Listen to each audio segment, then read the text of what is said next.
You are listening to Couch Conversations, where we highlight pivotal moments in people's lives when they commit to a new direction, just like the many young people we serve here at Choose 180. Welcome, Choose 180 community, to another one of our Couch Conversations. Today I have my dear friend and brother David Heppard with me. He is the executive director of the Freedom Project. He is a champion of reentry.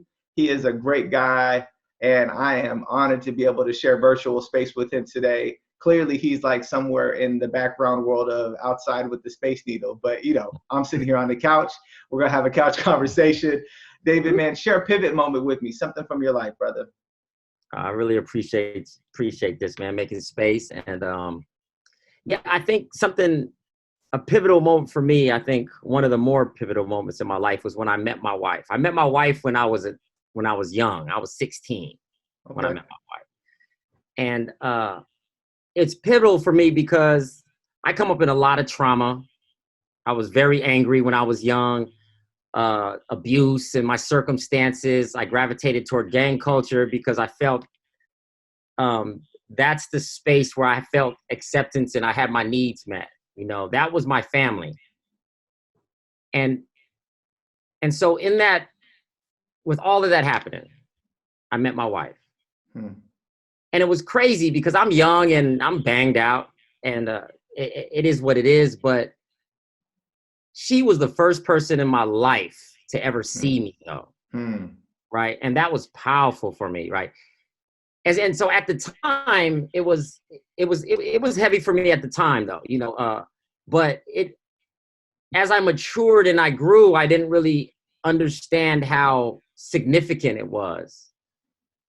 I mean, I was young and she saw me, and I think she's the first person to ever say that she knew I thought I was going to be great. Now you got to understand from my perspective of my lived experience and my environment that I was growing up in. I had a lot of dead friends in my teens, and so that was my reality. But what she said, though, and she said it with so much conviction, like she really believed it, right? And that always carried with me throughout my life. I really appreciated that. And I inevitably got thrown away by the system. And she came back into my life, and she was always steering me back. When I first got incarcerated and thrown away, I really delved into the survival mode. She came back some years later and really pulled my head out of the institutionalized mindset that I was really starting to harden. And so my circumstances was tough for her, and it would always start to, it used to always be more than she can carry. And it was what it was. And I understood that. So when I got released and we got back together, it was big for me. It felt like a no-brainer. She was home for me. It was bigger than just being out and being able to appreciate freedom. Like, this is the person that has really carried me through as far as emotionally and mentally for so many years. And so it was really significant for me. I used to always talk about my pivot. I used to say I turned the corner and I changed and stuff like that. And she gave me the reframe, though. She was like, well, this is always who I saw.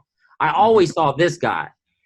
And so now I don't say that anymore. I don't say I changed. I don't believe people change. I believe people heal. I think there's a difference. And what happened in my life is I was able to heal. And so now I'm at this place in my life where I can actually show up authentically in the way that I want to show up without my trauma bleeding out. Come on.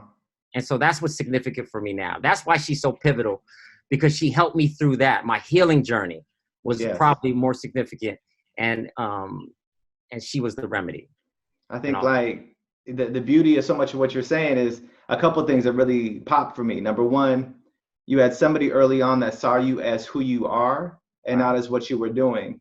And not only did they believe that then, they believed that when you were on the inside, and believed that when you came on out, even when you couldn't even believe it for yourself. And not only did she believe in who you were and who you are and who you're becoming, she also helped you heal and recognize that we don't change, we heal. And who we are as a healed person is different than who we were as a hurting person, but we've been the same person the whole time. Man, if that's not a message that our community needs to hear, I don't know what is. Brother David, man, I'm so grateful for your sharing today. I'm grateful for your transparency, your vulnerability. And I promise when we release this, I'm gonna send it directly to your girl so that way you can get all the extra brownie points at the end of it all. That's what I'm talking about. Come on, man. All Come right. on, man. No, man, I love and appreciate you, brother, man. Thank you so much for being in this work and for being a champion of all of our people. Absolutely. And I appreciate you and the work you're doing. And listen, it is what it is, man. We in the work, bro. Come on, man. All right, man. Well, you be well and we'll get together soon, okay? Take care. Do it. All right.